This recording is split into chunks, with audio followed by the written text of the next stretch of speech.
2021년 6월 6일 목회 칼럼입니다. 다음 세대를 꿈꾸며 6번째 시간입니다. 오늘은 가정의 가치 4번째 시간으로 부모와 교사가 무장해야 합니다 하는 제목을 함께 나눕니다. 자녀는 부모를 그대로 닮는다는 것을 아십니까? 자녀들은 부모님이 하시던 습관이나 행동들을 그대로 배우게 됩니다. 걷는 모습이나 앉아있는 모습이나 헛기침을 하는 것이나 말할 때의 톤이나 심지어는 밥을 먹는 습관과 같이 다양한 것을 닮아가게 됩니다. 이것은 부모가 일부러 가르치려고 해서 배우게 되는 것이 아닙니다. 살아가면서 자연스럽게 드러나는 것을 자녀들이 그대로 수용하면서 자기의 것으로 삼게 되는 것입니다. 가정에서 자녀를 교육할 때 부모는 가장 좋은 것을 제시하며 자녀들이 그것을 배울 것을 요청합니다. 물론 학문적인 지식이나 정보는 그렇게 얻어질 수 있을 것입니다. 그러나 삶의 근본은 그렇게 배워지는 것이 아닙니다. 신명기 6장 6절에 오늘 내가 네게 명하는 이 말씀을 너는 마음에 새기고 그렇게 말합니다. 모세는 자녀들을 양육할 때 자녀들에게 신앙을 가르치기 전에 이 말씀을 너는 마음에 새기라고 말씀하고 있습니다. 마음에 새긴다는 말은 이스라엘 백성들이 자녀들에게 가르치기 전에 먼저 이 말씀으로 무장하고 있어야 한다는 말입니다.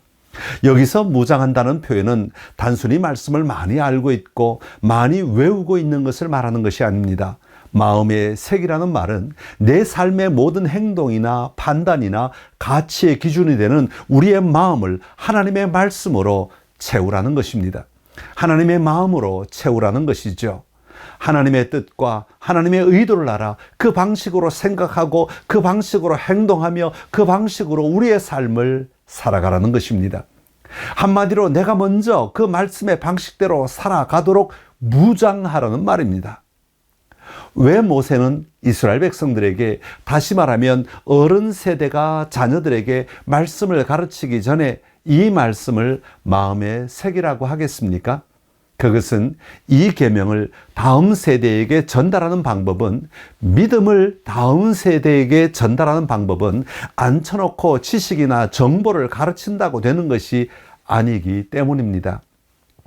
삶의 모습을 통해 자연스럽게 전달되기 때문입니다. 그래서 이스라엘의 다음 세대에게 말씀을 전하고 그 말씀대로 살아가도록 하기 위해서는 어른 세대들이 말씀대로 살아가는 것이 절대적으로 필요하기에 마음의 색이라고 말씀하고 계신 것입니다.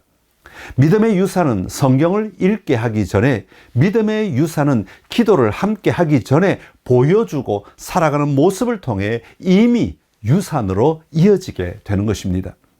모세는 내 아이들이 어떤 사람이 되어가고 있는지를 묻기 전에 내가 어떤 사람이 되어가고 있는지를 돌아보아야 한다는 것을 말씀하고 있습니다. 이것은 가정에서뿐만 아니라 교회에서도 마찬가지입니다. 교회에서 교사들이 일주일에 한두 시간 지식을 가르친다고 학생들이 믿음으로 살아갈 수 있는 것이 아닙니다. 함께 어울리고 함께 웃고 함께 안타까워하는 그 모습 속에서 아이들은 선생님의 마음을 배우는 것입니다. 그러기에 교사들이 먼저 믿음을 마음에 새겨야 합니다. 이 말은 마음속 깊은 곳에서 우러나오는 믿음의 삶을 살아야 한다는 것입니다.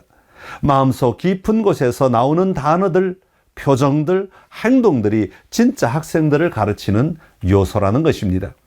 그러기에 교사는 누구보다도 더 믿음의 가치와 삶을 살아가기 위해 도전해야 합니다. 그럴 때 자연스럽게 자녀들의 삶 속에 믿음의 삶을 살아가는 방식을 전달하게 되는 것입니다. 가정에서 내가 어떻게 하나님을 찾는지, 내가 세상의 가치들 가운데서 무엇을 중요하게 여기고 있는지, 부모가 가진 가치관의 관점에 따라 자녀들이 그대로 배우게 됩니다. 사실 부모님이 완벽할 수는 없습니다. 우리는 다 부모로서 초보자입니다. 그러나 우리가 진실하게 도전하면 그것을 자녀는 배우게 됩니다. 그리고 그들도 도전하게 됩니다. 그런 의미에서 우리 아이들은 부모에게서 이런 모습을 볼 수 있어야 합니다. 부모가 해답을 찾기 위해 고뇌하고 자기의 단점을 직시하며 실제적인 문제들을 다루고 부모의 잘못을 인정하며 결혼을 지키기 위해 노력하고 개인적인 갈등을 해결하는 것을 볼 때 자녀들도 그런 삶을 살아갈 수 있게 될 것입니다. 아이들은 부모가 관계적, 정서적, 영적 성장을 우선순위에 놓는 모습을 볼 수 있어야 합니다. 부모가 개인적인 삶에서 그것을 실천하며 살아갈 때 자녀들도 개인적인 삶에서 그것을 실천하며 살아가게 될 것입니다. 말씀을 마음에 새기며 살아가는 부모, 교사가 됩시다.